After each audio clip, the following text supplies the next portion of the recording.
오늘 함께 하실 하나님 말씀은 갈라디아서 6장 2절 말씀입니다. 갈라디아서 6장 2절 말씀. 찾으셨으면 제가 받들어 읽겠습니다. 너희는 서로의 짐들을 지라. 그리고 그렇게 하여 그리스도의 법을 이루라. 방금 읽은 본문은 그리스도인이 마땅히 져야 할 자신의 짐들 외에 형제자매의 짐을 질 것에 대해 말씀하고 계십니다. 그리스도의 법은 모세의 율법이 아니죠. 예수 그리스도께서 주신 새로운 법, 곧 사랑의 법입니다. 모세의 율법은 613개의 규례와 계명으로 되어 있습니다.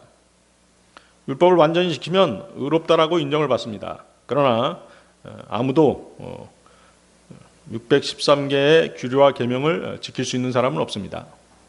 그래서 정죄를 받을 수밖에 없는 것입니다.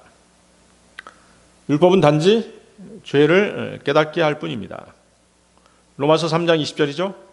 그러므로 율법의 행실들로는 그분의 목전에서 정당함을 입증받을 육체가 전혀 없느니라. 이는 율법으로는 죄를 알게 되기 때문이라.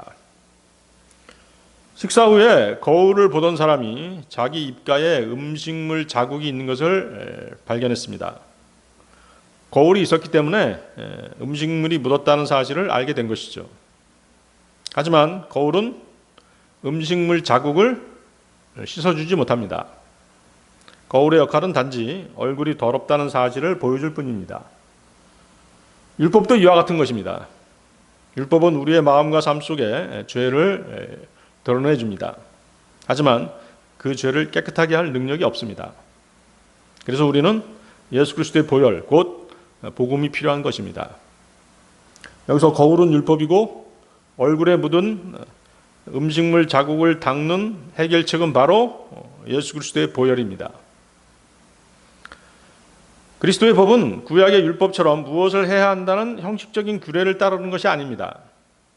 그리스도의 사랑 안에서 성령의 능력으로 서로의 짐을 지고 섬기며 용서하고 세워주는 것입니다. 그리스도의 법은 예수님이 우리에게 주신 최고의 규칙, 곧 사랑의 규칙입니다. 율법은 하지 말라는 금지 규정이 대부분입니다. 하지만 예수님의 법은 사랑하라는 적극적인 명령입니다. 그리스도의 법은 사랑의 법으로 성령 안에서 실천되는 새 명령인 것이죠. 요한복음 15장 12절입니다. 요한복음 15장 12절. 이것이 나의 명령이니 곧 내가 너희를 사랑해 온 것 같이 너희가 서로 사랑하라. 서로 사랑하는 것. 이것은 그리스도인들이 해도 되고 안 해도 되는 선택사항이 아닙니다. 주님께서는 분명히 이것이 나의 명령이라고 말씀하시기 때문입니다. 서로 사랑하는 것은 의무적이고 강제적인 명령입니다. 주님께서 우리에게 명령하시는 사랑은 작금의 그리스도인들이 서로 만나서 마음에도 없는 웃음을 지으면서 사랑해요 형제님, 사랑해요 자매님 하는 것이 아니라는 것이죠. 그런 형식적인 사랑이 아닌 것입니다. 왜냐하면 이 사랑은 내가 너희를 사랑해온 것 같이 행해야 하는 그런 사랑이기 때문입니다. 주님이 이 말씀을 하신 이유는 주님이 이 말씀을 하신 때는 언제였습니까? 십자가 고난을 하루 앞둔 시점이었습니다. 사랑하는 제자들에게 마지막 유언처럼 애절한 심정으로 형제 사랑에 대해 말씀하신 것입니다. 이것은 교회가 바로 사랑의 공동체가 되어야 함을 보여주는 중요한 의미를 지닙니다. 요한복음 13장 34절에서도 내가 너희에게 새로운 명령을 주노니 너희는 서로 사랑하라. 내가 너희를 사랑해 왔듯이 너희도 서로 사랑하라고 말씀하십니다. 그래서 주님이 명령하신 사랑은 말과 혀로만의 사랑이어서는 안 됩니다. 조건이 따르는 사랑이어도 안 됩니다. 주님께서는 내가 너희를 사랑해 온 것 같이라는 말로써 우리가 실행해야 할 사랑의 기준을 제시하셨습니다. 예수님께서 우리를 사랑하신 것은 조건 없는 사랑이었습니다. 뿐만 아니라 목숨까지 내어주는 지고한 사랑이었던 것입니다. 여기서 우리는 두 가지 점에 유의해야 됩니다. 하나는 사랑에 대한 의무가 성도들에게 모두 주어졌다는 것입니다. 다른 하나는 계속해서 사랑해야 된다는 것입니다. 그렇죠? 제가 자주 드리는 말씀이죠. 사랑은 노력해야 되는 것이에요. 감정이 아닌 것입니다. 개인적으로 불편하고 언짢은 일이 있을지라도 그것들이 사랑의 의무를 이행하지 못하는 방해 요인이 되어서는 안 됩니다. 예나 지금이나 교회에는 시기, 분쟁, 불화, 반목, 다툼 등이 있습니다. 그것들은 그리스도인들이 이 사랑의 명령을 지키지 못하고 있음을 보여주는 증거들인 것이죠. 죄인을 살리기 위해 자신의 생명까지도 버리셨던 주님의 사랑을 받은 자들이 바로 우리들입니다.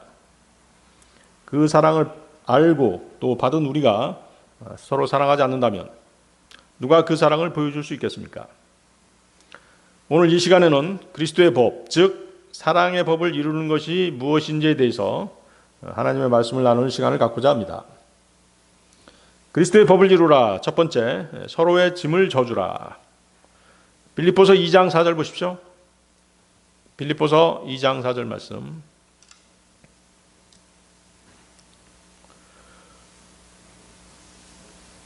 빌립보서 2장 4절. 모든 사람마다 자기 일들만 돌아보지 말고 오히려 모든 사람마다 다른 이들의 일들도 돌아보라.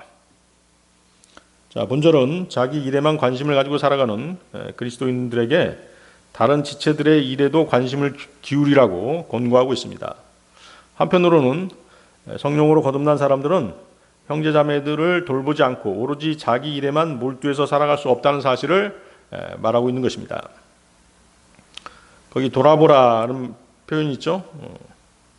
돌아보라로 번역된 헬라어 스코픈테스죠. 스코픈테스는 주의 깊게 바라본다는 뜻이 있어요. 주의 깊게 바라본다. 그러니까 지체들을 주의 깊게 살피라는 말씀인 것이죠. 그래서 자기 일은 물론 다른 지체들의 일들도 매우 세심한 관심을 가지고 주의 깊게 살펴야 한다는 것입니다. 이처럼 다른 형제자매의 일을 마치 자기 일처럼 돌아보는 것이 바로 적극적인 사랑의 실천인 것입니다. 그리스도인들이라면 지체들의 유익을 구해야 됩니다. 형제자매들을 내 몸같이 사랑해야 하는 것이죠. 갈라디아서 6장 10절입니다. 갈라디아서 6장 10절. 그러므로 우리에게 기회가 있는 대로 모든 사람에게 특히 믿음의 집안에 속한 자들에게 우리가 선을 행하자. 가식이 전혀 없는 순수한 선행을 할 것을 말씀하십니다.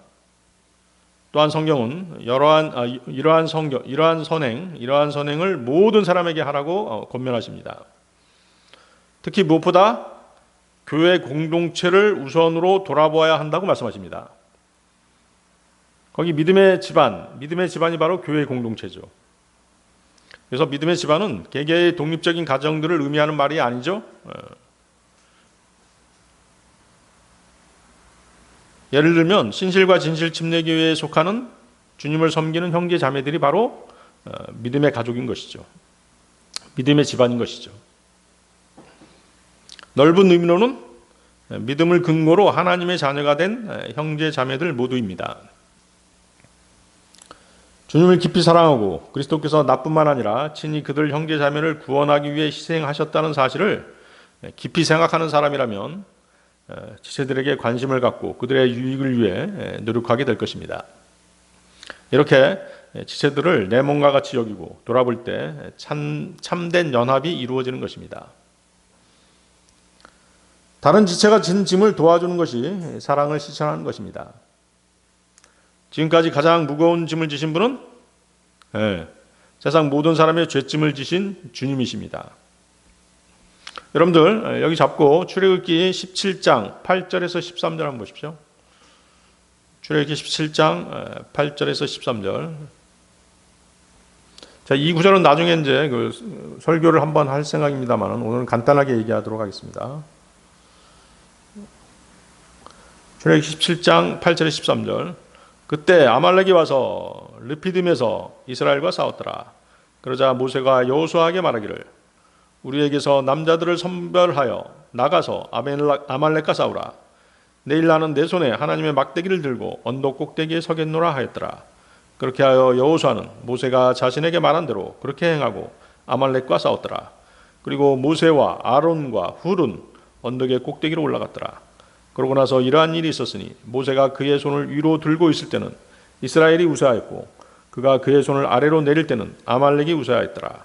그러나 모세의 두 손이 무거워졌으므로 그들이 돌 하나를 가져다가 그것을 모세의 밑에 놓으니 그가 그 위에 앉았더라. 그런 다음에 아론과 훌이 한 명은 한쪽에서 다른 한 명은 다른 쪽에서 모세의 두 손을 위로 받쳐 주었더라. 그리하여 그의 두 손이 해가 질 때까지 굳건하였더라. 그러자 여호수아가 칼날로 아말렉과 그의 백성을 패주시켰더라. 여러 가지 영적인 의미가 있지만 다음 설교 때 말씀드리도록 하고요. 자, 여기서는 이제 그 이스라엘이 아말렉과 싸울 때 모세의 팔이 내려오면 패했죠. 그런데 아론과 훌이 그의 팔을 붙들어 주어서 함께 승리할 수 있었습니다. 우리의 믿음 생활도 마찬가지라는 것이죠. 다른 형제 자매가 무거운 짐을 질 때 혼자 두지 말아야 된다는 것입니다. 함께 들어주는 것이 그리스도의 법인 것이죠.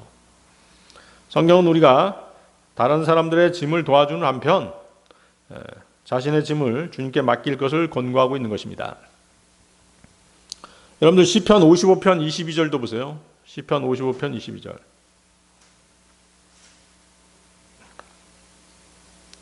시편 55편 22절.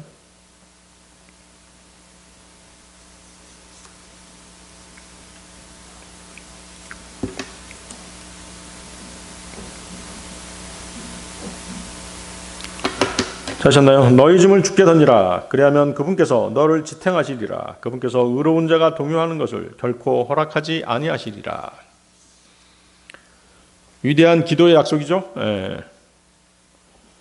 여기 이 짐들은 갈보리에서 우리 위에 그 죄들을 담당하신 주님께 맡겨야 한다는 것이죠. 그렇죠? 우리의 죄짐. 우리 스스로 죄 문제를 해결할 수 없잖아요. 그렇죠? 그분께 맡기지 않으면 안 되는 것이죠. 그래서 이것은 이제 그분이 자기의 성도들을 영적으로 뿐만 아니라 육체적으로, 정신적으로, 그리고 실질적으로 지탱해 주실 것이라는 약속의 말씀입니다. 자, 이 시는 누가 쓴 시입니까? 다윗의 시죠? 다윗의 시입니다. 다윗은 자신의 사랑하는 아들 압살롬과 친구 아히토펠에게 크나큰 배신을 당했습니다. 그렇죠? 아들과 친구의 그 배신의 고통 속에서 스스로 감당할 수 없는 무거운 짐을 지게 된 것이었죠. 그는 자신의 이러한 경험을 바탕으로 이러한 배신의 짐, 고통의 짐을 자신이 짊어지고 버티는 대신 누구에게? 하나님께 맡기라고 그렇게 말하고 있는 것입니다. 자기 어깨에 고집스럽게 무거운 짐을 메고 앞으로 나아가지 말고 하나님께 던져버리라는 것입니다. 그분께서 너를 지탱하시리라. 주님은 우리 짐만 져주는 것이 아니라 또 짐을 진 우리를 어떻게 하신다? 붙들어 주신다라고 말씀하시잖아요. 짐이 중요할까요? 아니면 우리가 중요할까요? 우리가 더 중요하죠? 주님은 그래서 우리를 더 넘어지지 않도록 붙들어 주시는 분이십니다. 그래서 바로 그 다음 보십시오. 뭐라고 말씀하세요? 의로운 자가 동요하는 것을 결코 허락하지 아니하시리라. 의인, 즉 구원받은 그리스도인일지라도 풍랑과 배신, 고난은 피할 수가 없는 것입니다. 의인은 잠시 흔들릴 수는 있습니다. 그러나 결코 넘어지지 않는 것이죠. 왜? 주님께서 붙들어 주시기 때문이라는 것입니다. 잔인한 배신의 순간에도 하나님께서는 다윗을 무너지지 않게 지켜주셨던 것입니다. 짐을 지고 있는 사람이 넘어지는 경우는 어떤 경우일까요? 자기 힘으로 문제를 해결하려고 애쓰다 보면 넘어질 수밖에 없는 것이에요. 그러나 짐을 주님께 맡기면 주님이 단지 짐뿐만이 아니라 그 사람 자신 또한 붙들어 주신다는 것이죠. 주님의 이 약속은 흔들릴 수 없는 반석과도 같은 약속입니다.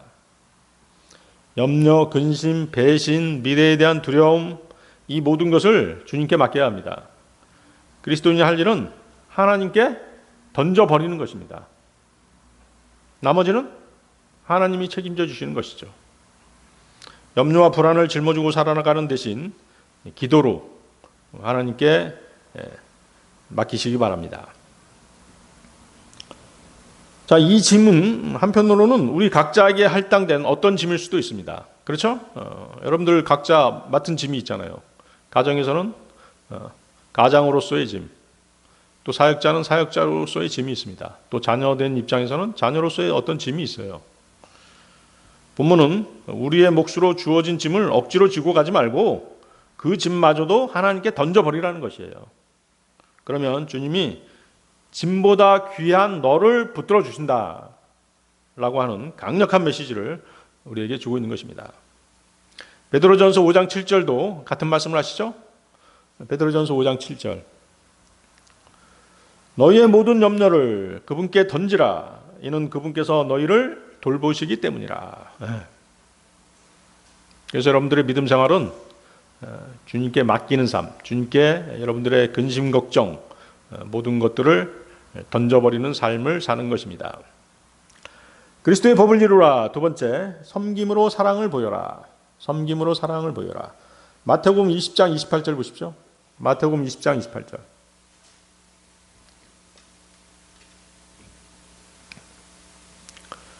마태복음 20장 28절. 이와 같이 인자도 섬김을 받으러 온 것이 아니라 오히려 섬기려 왔고 많은 이들을 위하여 자신의 생명을 하나의 속량값으로 주려고 왔느니라. 자, 예수님께서는 앞서 12제자들에게 제일 가는 자가 되고자 하면 섬기는 자가 되고 으뜸이 되고자 하는 자는 모든 사람이 종이 되라고 말씀하셨습니다. 그 후 예수님께서는 주님 자신이 많은 사람을 섬기러 왔다라고 말씀하셨습니다.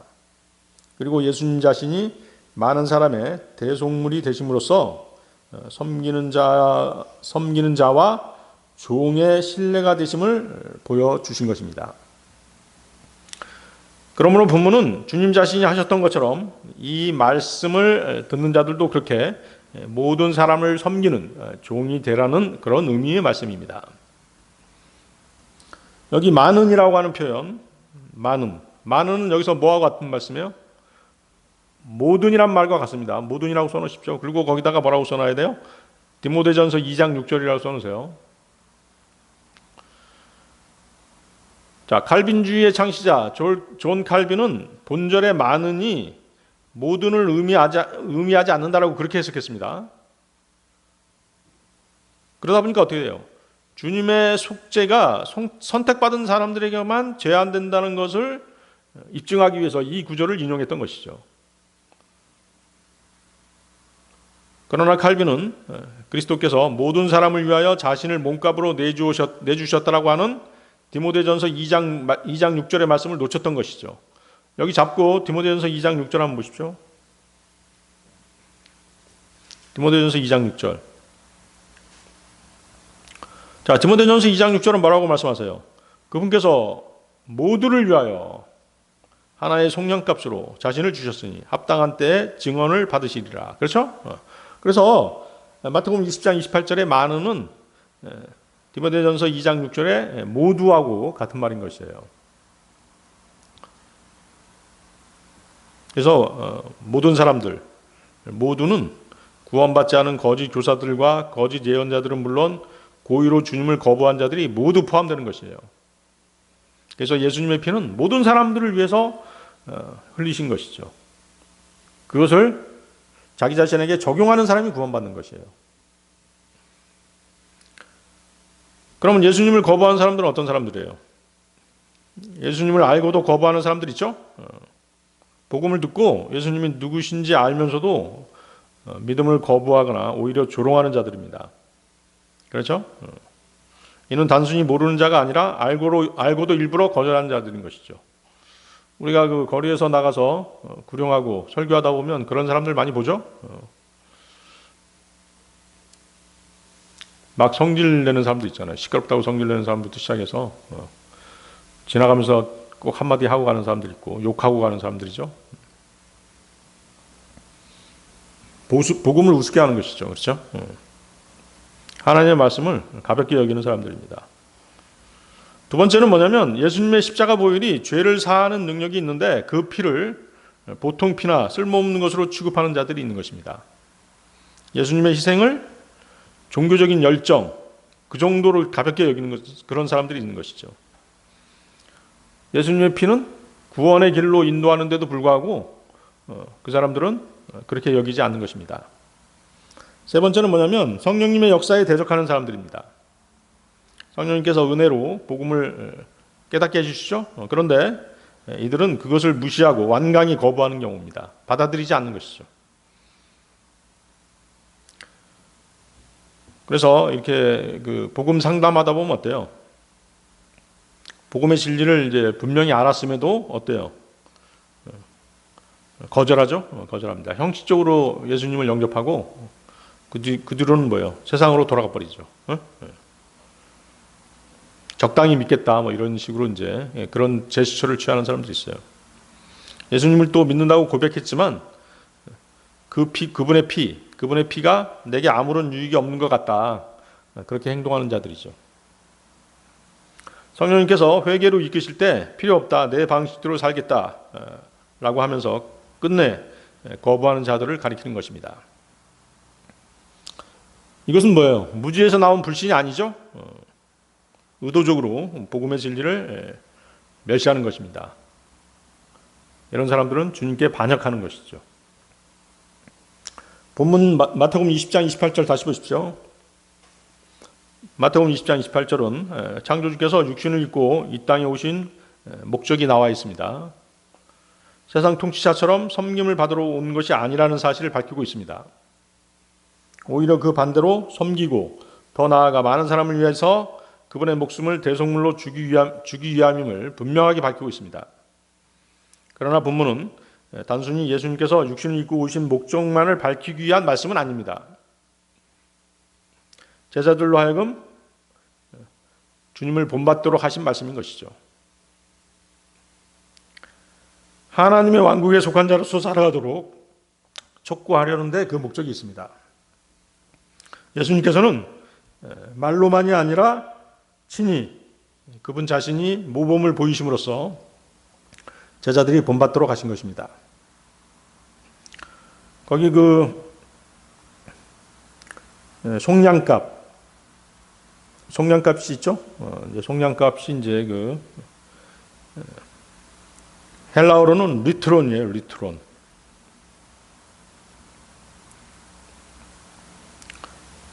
풀다, 벗다, 패하다 이런 뜻이거든요. 그러니까 의무나 속박에서 풀어주는 것을 가리키는 것이죠. 타인의 속박하에 있는 그 노예나 죄수에게 자유를 부여해 주는 것입니다.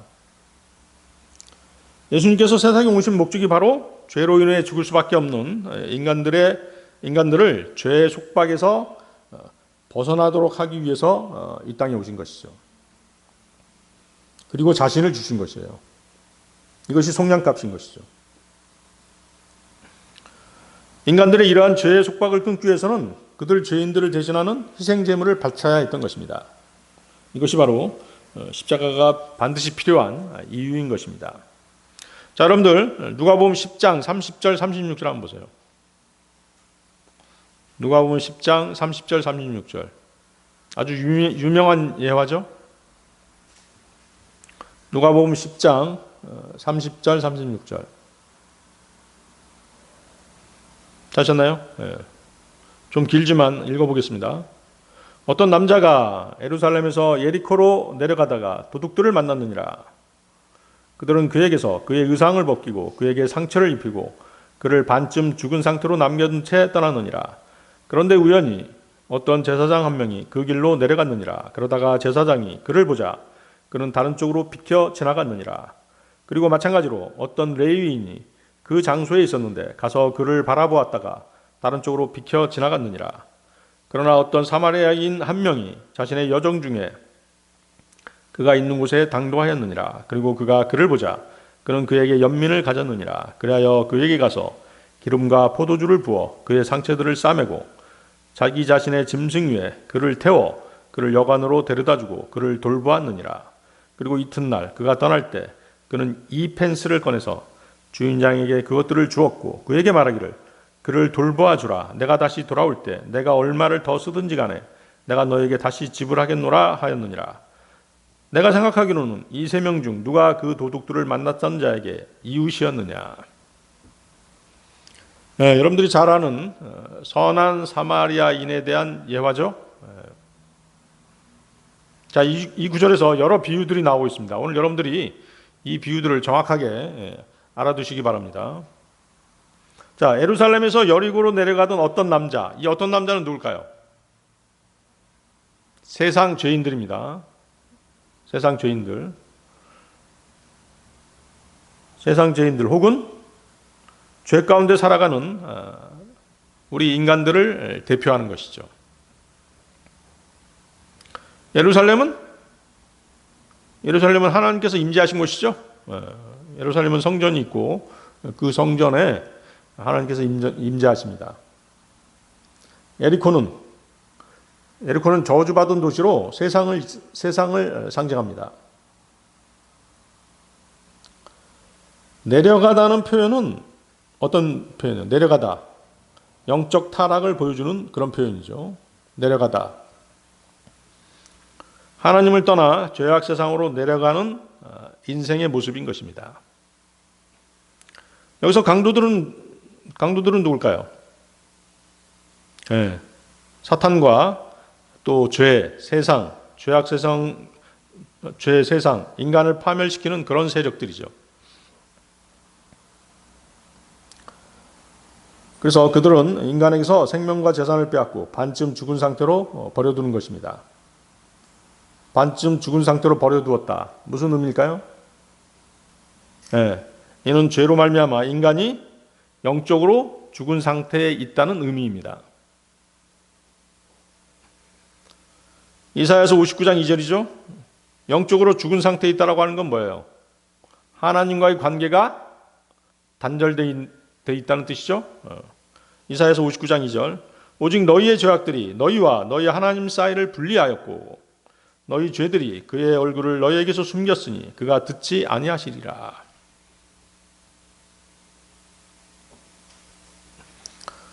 자, 여기서 의상, 옷이죠. 의상, 곧 옷을 벗기는 것은 어떤 의미일까요? 죄로 인해서 하나님의 형상과 의의 옷을 상실한 인간을 의미합니다.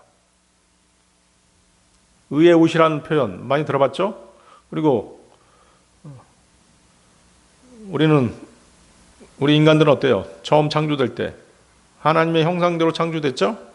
그러다가 하나님의 형상을 잃어버렸죠? 그래서 죄가 들어와서 인간은 옷을 벗긴다. 옷이 벗겨졌다는 얘기는 뭐예요? 죄로 인해서 인간은 수치와 헐벗음을 경험하게 되는 것이죠. 그렇죠? 아담과 하와가 어땠어요? 자신들이 벗었다는 것을 알고 무화과나무 잎으로 옷을 해 입었잖아요. 자신들의 수치를 가리고 싶어 했던 것이죠. 자신들의 양심을 가리고 싶어 했던 것이에요. 남자가 입은 상처는 뭘까요? 죄의 결과로 인한 하나님과의 영의 단절, 구원받지 못한 혼, 육체의 죽음을 의미합니다. 인간은 죄로 인해 스스로를 치유할 수 없는 깊은 영적 상처를 입게 된 것입니다. 에레미야서 17장 9절인데요. 에레미야서 17장 9절. 마음은 만물보다 속임수로 가득하고 극도로 사악하니 누가 마음을 알 수 있으리요. 그렇죠? 악해졌죠? 살아가면서 인간은 악해지는 것입니다. 여기 제사장이 나오는데요. 제사장이 상징하는 게 뭘까요? 제사장은 율법을 상징하죠. 거기 레위인도 나오는데, 레위인은 세상의 종교 또는 종교 체계입니다. 자, 율법은 죄를 드러내지만 구원하지는 못하죠. 로마서 3장 20절이죠. 율법의 행실들로는 그분의 목전에서 정당함을 입증받을 육체가 전혀 없느니라. 이는 율법으로는 죄를 알게 되기 때문이라. 죄가 무엇인지 알게 해줄 뿐이죠. 또 레위인, 세상 종교라고 말씀드렸죠. 세상의 종교적 행위로는 혼을 구원할 수 없습니다. 그렇죠? 단절된 하나님과의 관계를 회복할 수 없는 것이죠. 세상 종교로 회복할 수 있다? 어느 종교로 회복할 수 있어요? 예수님 외에는 세상을 구원하실 수 있는 위대하신 이름을 주신 자가 없어요. 그래서 어때요? 율법, 세상 종교는 어때요? 강도당에 신음하는 사람을 다 피해 가버렸죠? 이는 율법의 무능력과 형식적인 종교의 한계를 보여주는 것이죠. 자, 그런데 누가 등장해요? 제사장, 레위인 다음에 누가 등장합니까? 사마리아인이 등장하죠? 사마리아인은 바로 누구를 상징하는 것이에요? 예수 그리스도를 상징하는 것이에요. 왜 사마리아인이 예수님일까요? 유대인들은 이방인과의 혼혈족이라고 해서 사마리아인들을 거부하고 싫어했죠? 그래서 사마리아인은 유대인들이 싫어하고 거부했던 예수님을 상징하는 것입니다. 거기에 들어맞는 성경 말씀이 요한복음 8장 48절입니다. 요한복음 8장 48절. 그때 유대인들이 대응하여 그분께 말씀드리기를 당신은 사마리아인이며 한 마귀에 들린 자라고 우리가 잘 말하지 아니하였나이까 하였더라. 그렇죠? 유대인들은 예수님을 혐오해서 당신 사마리아인이냐 이렇게 비웃었던 것이죠. 조롱했던 것이죠. 그러나 유대인에게 거무당하셨던 바로 그분이 죄 가운데 죽어가는 세상 죄인들에게 자비를 베푸시고 구원하러 오셨던 것입니다. 자, 여기 포도주가 나오는데요. 포도주는 당연히 예수님의 보혈이죠. 또한 말씀, 회개를 통한 정결을 상징합니다. 요한일서 1장 7절인데요. 요한일서 1장 7절. 그러나 만일 우리가 그분께서 빛 가운데 계신 것 같이 빛 가운데 살아간다면 우리가 서로 간에 교제가 있는 것이며 그분의 아들이신 예수 그리스도의 피가 우리를 모든 죄에서 정결하게 하시느니라. 기름이 나오는데요. 기름은 성령을 상징합니다. 성령님께서는 위로해 주시고 은혜로 치유해 주시며 회복시켜 주십니다. 이사야서 61장 1절인데요. 이사야서 61장 1절. 주 하나님 아버지의 영께서 제게 임하셨나이다. 이는 주께서 온유한 자들에게 좋은 소식들을 선포하시기 위하여 저에게 기름을 부으셨기 때문이니이다. 그분께서 저를 보내신 것은 상한 마음이 된 자들을 싸매고 포로들에게는 자유를, 결박된 자들에게는 감옥으로부터 노임을 공포하게 하려 하심이라. 거기 짐승이 나오죠? 구원받지 못한 사람은 멸망하는 짐승과 같습니다. 시편 49편 20절입니다. 시편 49편 20절. 영역 가운데 있어도 이해하지 못하는 사람은 멸망하는 짐승들과 같도다. 그래서 본절의 짐승은 인간의 모습으로 오신 예수 그리스도의 인성을 상징하는 것이죠. 주님은 그분의 인성을 은혜를 베푸시는 수단으로 사용하셨습니다. 상처 입은 자가 스스로 걸을 수 없기에 주님이 대신 그의 죄짐을 지시고 그분이 그 짐승을 타고 가신 것이 아니라 주님이 그 자리에서 내려오셔서 그 죄인을 태우고 구원의 길로 인도하신 것이에요. 이해하시겠습니까? 그리고 주님은 그 짐승 위에다가 그 사람을 태우고 강도당한 사람을 태우고 어디로 데려갔어요? 여관으로 데려갔죠? 여관으로 데려갔습니다.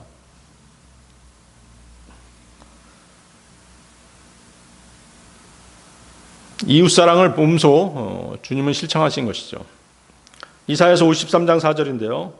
확실히 그는 우리의 비통함들을 담당하였고 우리의 슬픔들을 짊어졌도다. 그럼에도 우리는 그가 매를 맞고 하나님께 맞아 고난을 받는다고 여겼도다. 자, 그러면 여관은 뭘 상징할까요? 여관은 교회를 상징하는 것이죠. 구원받은 자가 돌봄과 양육을 받는 곳이 바로 교회입니다. 그리스도께서 맡겨주신 성도들의 돌봄이 교회를 통해 이루어지는 것입니다. 그렇죠? 그런데 어때요? 우리가 작금의 현실을 보면 교회를 알지 못하는 사람이 너무 많죠? 그렇습니다. 교회를 뛰쳐나가가지고 자기 나름대로 믿음 생활하는 사람이 너무 많아요. 여기 성경 보세요. 다 나오잖아요. 예수님께서 부활 승천하시면서 성도들 어디에다 맡기셨어요? 지옥교회에 맡기신 것이에요. 그런데 자기들 멋대로 막 뛰쳐나가가지고 자기들만의 어떤 영역을 구축해서 나름대로 신앙생활을 하는 것이에요. 그리고 자기 믿음을 과신하는 것이죠. 혼자서 종교놀이도 아니고 교회놀이라고 하나요? 그렇게 믿음 생활하는 사람이 너무 많아요. 자, 그러면 여관주의는 누굴까요? 바로 목회자 또는 교회 지도자를 상징합니다. 목회자는 주님이 다시 오실 때까지 성도들을 돌봐야 됩니다. 그렇죠? 양육하도록 맡겨진 이들을 돌봐야 할 책임이 있는 것입니다. 자, 그런데 어때요? 사마리아인이 가면서 2펜스를 주고 갔죠? 2펜스. 다른 성경은 뭐라고 번역돼요? 2데나리온이라고 번역되는데요. 2펜스는 뭘 상징하는 걸까요? 성경이죠. 구약과 신약입니다. 하나님의 말씀을 맡기고 주님께서 가셨잖아요. 목회자는 주님께서 주신 성경 말씀으로 강도당한 사람, 주님께서 맡겨주신 사람을 양육하라는 그런 의무를 부여받은 것입니다. 그래서 성경에서 숫자 2는 연합, 동역, 증언을 상징합니다. 연합해서 선을 이루는 것입니다. 예수님과 우리는 동역자죠? 동역자인 것이에요. 자, 사마리아인이 다시 돌아오겠다고 약속하죠? 그것은 무엇이죠? 주님의 다시 오심, 재림입니다. 예수님께서 다시 오셔서 맡겨진 자들을 평가하시고 상을 주실 것입니다. 요한복음 14장 3절. 만일 내가 가서 너희를 위하여 한 처소를 예비한다면 나는 다시 올 것이요 너희를 나 자신에게로 맞아들이리라. 이는 내가 있는 곳에 너희 또한 있게 하려 함이라. 계시록 22장 12절. 보라, 내가 속히 오리라. 그런즉 그가 행할 행위에 따라 각인에게 줄 나의 보상이 나와 함께 있느니라. 그래서 선한 사마리아인의 비유는 단순한 착하게 살라는 윤리적 예화가 아니죠. 죄로 말미암아 죽어가는 인류를 율법과 종교는 구원하지 못했습니다. 오직 예수 그리스도만이 자비를 베푸시고 자신을 희생하셔서 치유하시며 교회 안에서 보살펴 주십니다. 그리고 다시 오셔서 그분과 같은 형상으로 완성하신다는 복음의 완전한 그림이 바로 선한 사마리아인의 비유인 것이에요. 그래서 여러분들이 믿음 생활을 어떻게 해야 되는지를 이 예화 하나로 완벽하게 알 수 있는 것이에요. 참된 사랑은 말이 아니라 선한 사마리아인처럼 행동으로 드러나야 되는 것입니다. 이것이 바로 그리스도의 법인 것입니다. 그리스도의 법을 이루라. 마지막 세 번째, 성령 안에서 살아가라. 여러분들 로마서 8장 1절 2절 보십시오. 로마서 8장 1절 2절.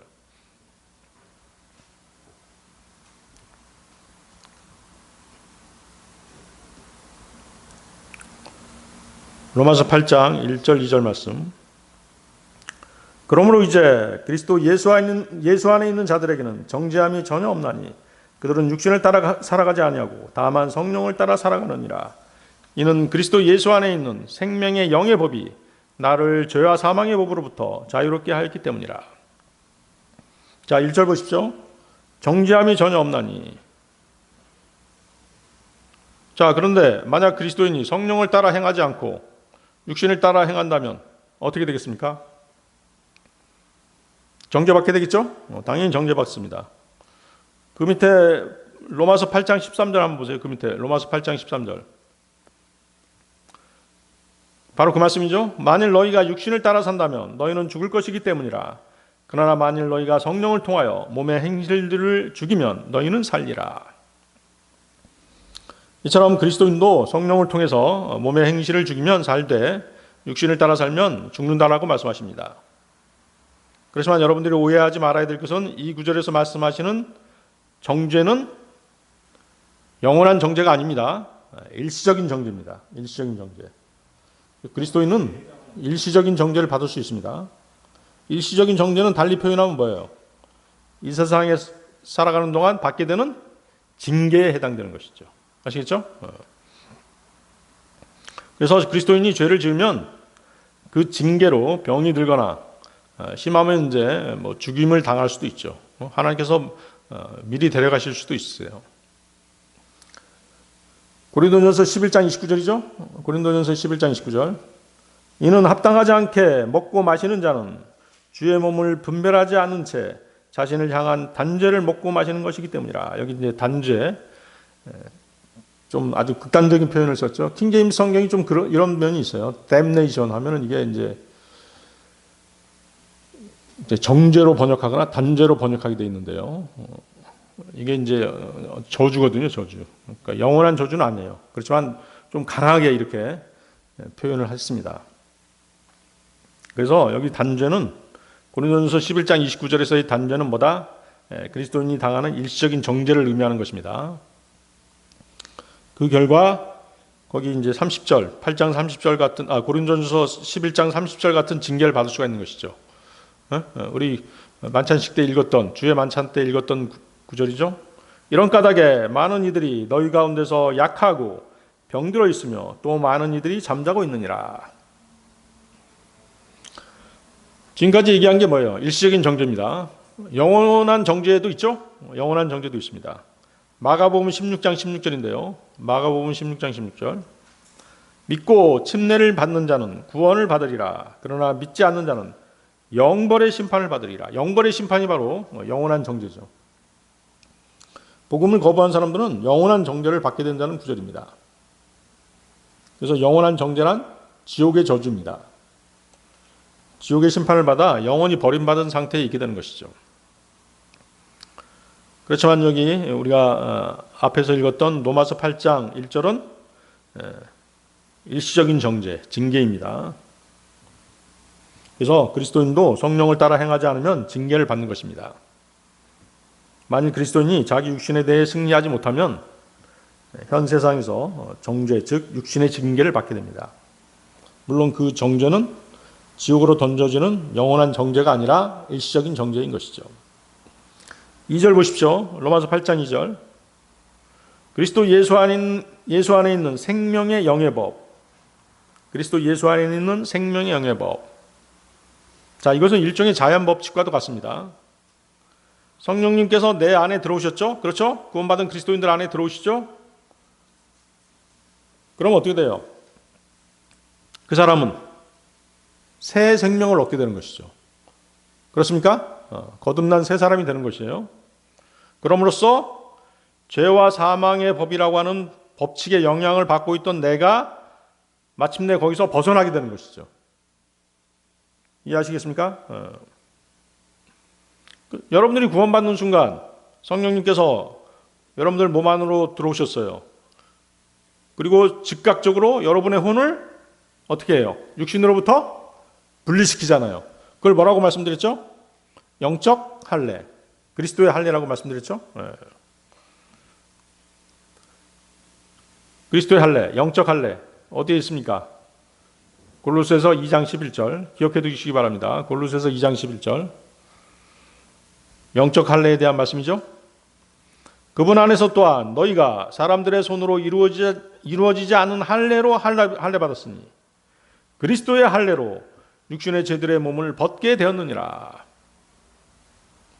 그래서 여러분은 죄로부터 자유롭게 된 것이에요. 왜?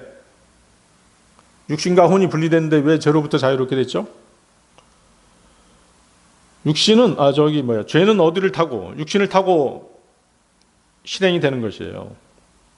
근데 육신과 혼이 분리됐기 때문에 혼이 어떻게 된 거예요? 구원받는 것이죠. 그럼 육신은 우리는 새로운 몸을 얻잖아요. 그렇죠?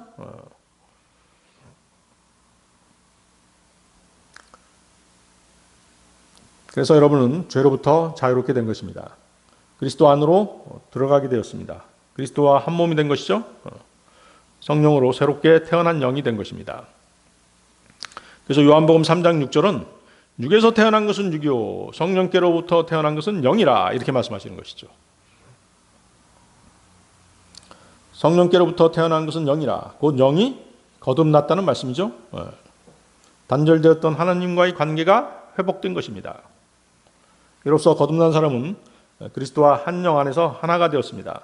죄와 사망의 법에서 해방된 것입니다. 그렇다고 해서 죄와 사망의 법이 우리에게 완전히 사라진 것은 아니죠. 죄와 사망은 우리의 육체에서 여전히 관계하고 있습니다. 죄는 죽을 때까지 우리를 괴롭힙니다. 우리는 죽을 때까지 죄와 싸워야 하는 것이죠.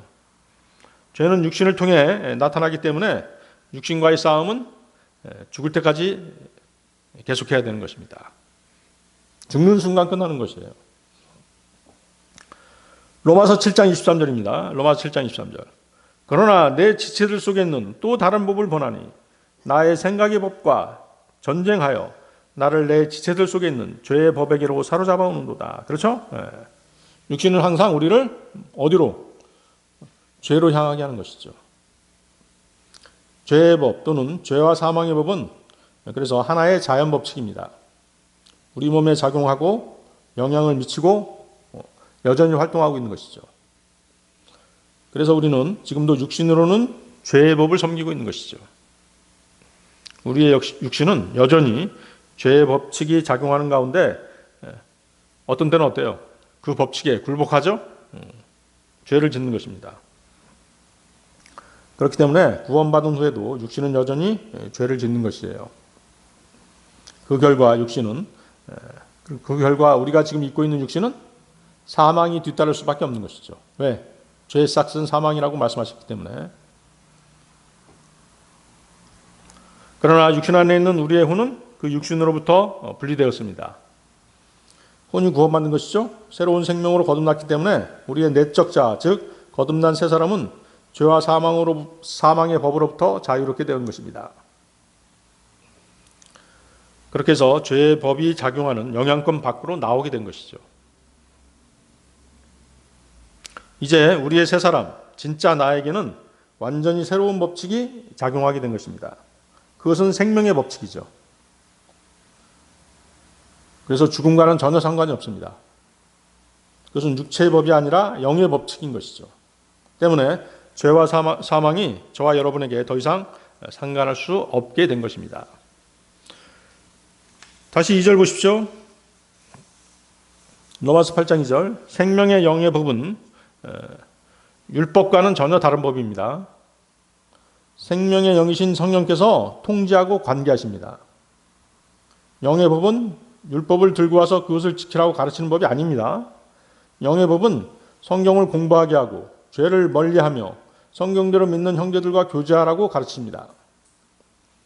저주받은 세상에 복음을 전하라고 그렇게 우리의 등을 떠밀어 주시는 것입니다. 그럼에도 그 시키는 모든 것에 대해 강제성이 전혀 없습니다. 영의 법을 따르지 않는다고 해서 성령님께서 우리를 다시 지옥으로 정죄하지 않으십니다. 이 법은 믿는 사람이 스스로의 의지로 성령님의 명령에 따라 행하면 되는 그런 법인 것이죠. 자유의 법이죠. 억지로 지켜야 하는 구약 율법과는 완전히 다릅니다. 자, 그래서 영의 법은 새로운 출생, 성령 침례, 영적 할례를 포함하는 그런 법입니다. 사도행전 2장 44절 45절인데요. 사도행전 2장 44절 45절.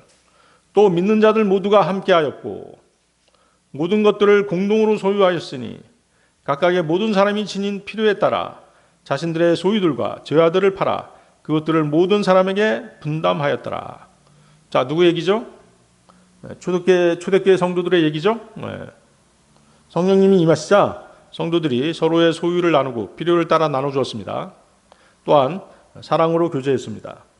인간의 힘만으로는 사랑을 지속하기 어렵습니다. 하지만 성령님께서 역사하실 때 자연스럽게 사랑의 열매가 맺히게 되는 것입니다. 자, 오늘 설교의 결론인데요. 자, 오늘 설교를 정리해 보겠습니다. 첫 번째, 서로의 짐을 지라. 형제 자매가 어떤 문제나 고통 속에 있을 때 내버려 두지 말아야 됩니다. 함께 지켜주고 도와주는 것이 반드시 필요합니다. 형제나 자매가 사업이나 기타 일로 실패했을 때, 그리고 낙심하고 있을 때 같이 기도해주고 위로해주는 것이 그것인 것이죠. 서로의 짐을 지는 것이 바로 그것입니다. 이것이 예수님이 말씀하신 사랑의 실천인 것입니다. 두 번째, 섬김으로 사랑을 보여라. 예수님께서는 제자들의 발을 씻기신 후 너희도 이렇게 하라고 말씀하셨습니다. 요한복음 13장 14절이죠. 요한복음 13장 14절. 내가 너희의 주와 스승으로서 너희의 발을 씻겼을진데 너희도 서로의 발을 씻겨주는 것이 마땅하니라. 사랑은 말로만 하는 게 아니라 희생과 섬김으로 드러나야 됩니다. 그리고 서로를 용서해야 됩니다. 자, 서로의 발을 씻겨주는 영적인 의미가 뭐죠? 서로의 발을 씻겨주는 영적인 의미. 매일 죄에서 깨끗하게 되기 위해서 서로를 말씀으로 섬겨야 되는 것이에요. 그것이 바로 서로의 발을 씻겨주는 것이죠. 다시 한번, 매일 죄에서 깨끗하게 되기 위해서 서로를 말씀으로 섬겨야 하는 것. 그것이 서로의 발을 씻겨주는 것이에요. 세 번째, 성령 안에서 살아가라. 자, 율법은 인간의 힘으로 다 지킬 수 없다라고 말씀드렸죠. 율법을 다 온전하게 지킨 사람은 아무도 없어요. 오직 예수님만이 율법을 다 지키셨죠.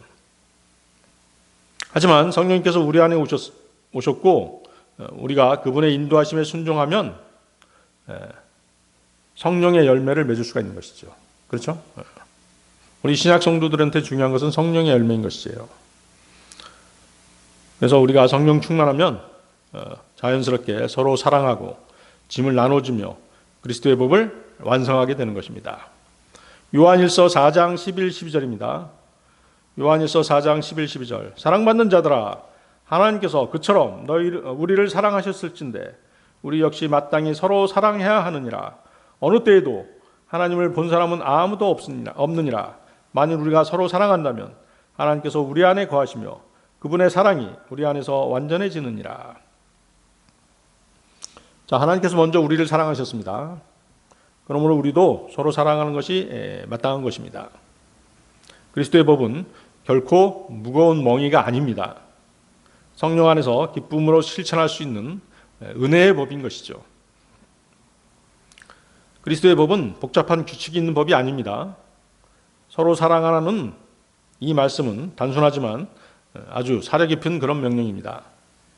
우리가 서로의 짐을 져주고 겸손히 섬기고 성령 안에서 살아갈 때 우리는 그리스도의 사랑의 법을 지키는 그런 삶을 살게 되는 것입니다. 다 같이 기도하시겠습니다.